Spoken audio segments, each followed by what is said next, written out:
Okay, this is my fourth or fifth time trying to record this, and so I don't have a partner to do it with anymore, so I'm just going to do it myself.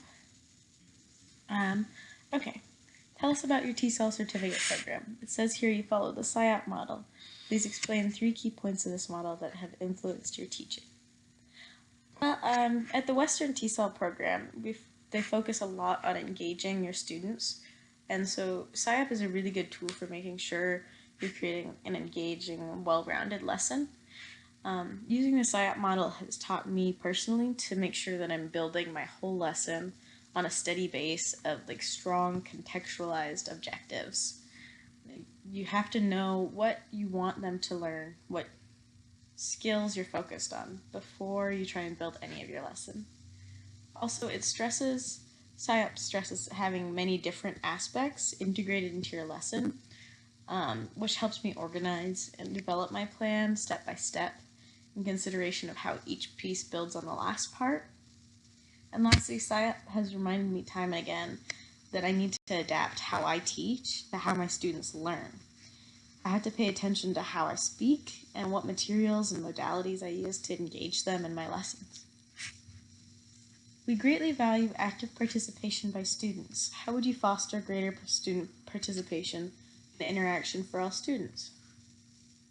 I think that's a really important part of all lessons, and I really try to always have my students participate. Since my focus is on students with lower level English skills, extensive explanations aren't very helpful.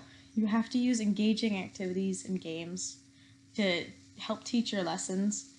And I believe in a really conversational classroom where the students are encouraged all the time to speak to both me and their classmates. I want to ask a lot of questions and keep them interested in what we're doing. What is the most challenging behavioral situation you have ever dealt with in the classroom? How did you react? Well, during one of my lessons, the students were confused about the directions that I was telling them, and I was struggling to find a briefer, easier way to explain or demonstrate what I meant. I was also on a time crunch because it was my filmed lesson, and I needed to get all or most parts of my lesson into the class time, and the confusion was making everything take really long. So I had to adapt my lesson, and I dropped a couple parts, and I focused on making sure my students were truly learning the material. And I ended up mostly going around and working one-on-one and helping students work through the activity until I thought they each had a grasp on it. How would you differentiate instruction in a multi-level classroom? It's really important to create lessons and activities that can easily be adapted to be more complicated for students who have finished their work and are ahead. And it's even more important, in my opinion, to make sure that you can simplify aspects of your lesson so that students who are struggling and falling behind can still participate meaningfully and learn what they need to. And there's a lot of different ways that you can do this just by making your activity one that has different ways to participate. If a student doesn't have as strong a grasp of speaking skills on what you're working on, they can still participate in a number of ways, in simplified language, in gestures, in using pictures, whatever it is, they can be engaged in learning and not feel singled out. How do you connect your lessons to the real world, including the current needs and future goals of your students? So when you're working with adult learners like I do, all your lessons need to focus on teaching a skill needed for the real world.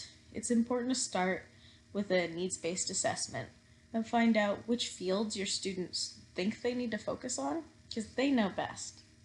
You can teach language through almost any lesson, so there's no reason not to shape a grammar lesson into a lesson about job interviews or going to the doctor. If your students don't feel that they can use the information, they won't be as interested in learning it. How do you assess students and give them meaningful feedback? I think more meaningful than tests or quizzes is simply paying attention to your students' output. And that's what gives you the best idea of where they're at in their language learning. If you constantly observe their utterances and written work, then you'll see when they use the language correctly and when they make mistakes. You'll be able to assist and correct them. And the key to meaningful feedback in general is just knowing your students from day one and paying attention to their progress. Because you start to see patterns in what mistakes students make and what they struggle in, and then you can more specifically approach their problems. Yeah, I think that's it. Thank you so much.